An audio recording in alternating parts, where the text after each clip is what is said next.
Ladies and gentlemen, have you ever bought something so expensive that you had to hide it from your spouse, your accountant, and your common sense? Well, imagine dropping $30,000 on a car in the 70s and then never driving it. That's right. Just park it like it's a rusty lawn ornament and let it marinate for half a century in good old-fashioned dust.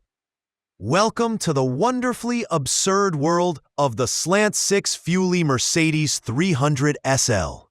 A car that just sold for nearly $10 million after a 48-year nap in what I can only assume was the fanciest junkyard this side of Beverly Hills. Now, before we go any deeper into this tale of German engineering, Italian ownership, and American storage philosophy, make sure to smash that subscribe button like you're unearthing a multi-million-dollar relic from under a tarp in your neighbor's barn.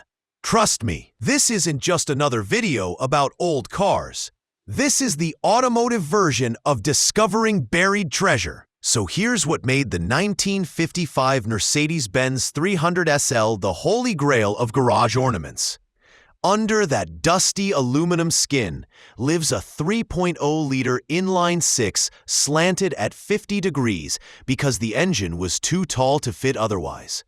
It's like a German said, if it doesn't fit, tilt it and call it innovation. With mechanical fuel injection, 240 horsepower, and a top speed of 163 miles per hour, 263 kilometers per hour, this was the Bugatti Chiron of Eisenhower's America. Only 1,400 were made between 1954 and 1957, but the real unicorns were the 29 aluminum-bodied versions. Lighter, rarer, and about as aerodynamic as a buttered dolphin, paired with a 4-speed manual and rear axles that ranged from 3.42 to 4.11, this thing was born for the Autobahn. Not a nap in someone's personal car museum. And let's talk price. Back in the day, a base 300 SL cost $6,900, about 6,400 euros, but an aluminum model with extras pushed past $8,000. Our guy Rudy Klein, a collector with everything from Ferraris to Muras, shelled out $30,000 to buy this one from Luigi Chinetti himself. Yes, that Luigi, the Le Mans champ and Ferrari USA dealer.